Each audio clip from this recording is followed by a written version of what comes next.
Hello student, चलो आज फिर से बताते हैं ये ऑक्सीडेशन और रिएक्शन क्या होता है। ऑक्सीडेशन और रिडक्शन हिंदी में बोलते हैं। ऑक्सीडेशन को बोलते हैं क्या हम उपचयन अभिक्रिया।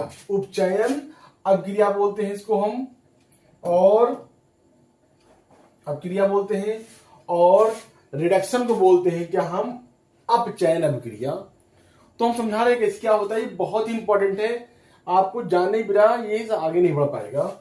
देखिए आगे, तो जब किसी अभिक्रिया या पदार्थ में ऑक्सीजन की वृद्धि होती है, मैंने ऑक्सीजन को जोड़ा जाता है, ऑक्सीजन को जोड़ते हैं तो उसे उपचयन अभिक्रिया कहते हैं।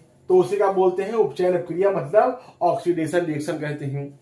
जैसे अगर हम कॉपर में ऑक्सीजन जोड़ते हैं, कॉपर में ऑक्सीजन जोड़ते हैं तो ध्यान दीजिए क्या होगा यहां पर, इसकी वैलेंसी क्या होती है, 2 होती है, मतलब Cu की वैलेंसी 2 होती है और ऑक्सीजन की वैलेंसी भी क्या होती है, 2 से दोनों कट जाएगा, हुआ कि नहीं। तो क्या हो जाएगा यहां पर Cu बन जाएगा, CO बन जाएगा। मगर ध्यान दीजिए इसमें 2 लगा तो 2 इसमें लगाना पड़ेगा, तो 2 यहां पे ऐड करना पड़ेगा। तो मतलब कॉपर को अगर हम ऑक्सीजन से ऐड कराते हैं तो कॉपर ऑक्साइड बन जाता है। तो ध्यान दीजिए इसमें ऑक्सीजन जुड़ा है तो इसे बोला गया क्या, ऑक्सीडेशन। ऑक्सीडेशन बोलते हैं इसको, ठीक है। इसके बाद में आता है उपचयन अभिक्रिया। किसे उपचयन अभिक्रिया मतलब क्या, रिडक्शन रिएक्शन किसे कहते हैं।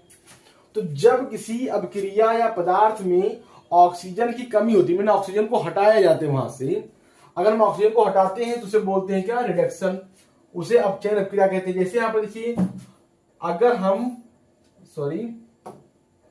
हम कॉपर ऑक्साइड में से की क्रिया कराते हैं H2 मतलब हाइड्रोजन करवाते हैं, तो ध्यान दीजिए ये H2 ने ऑक्सीजन को हटा दिया तो H2O बन गया, तो हमारा Cu अकेले बच गया। तो ध्यान दीजिए यहां पर ऑक्सीजन हटा है तो ये हटने की प्रक्रिया को क्या बोलते हैं हम लोग, रिडक्शन बोलते हैं। तो बहुत इंपॉर्टेंट है, आप लोग इसको कर लीजिए।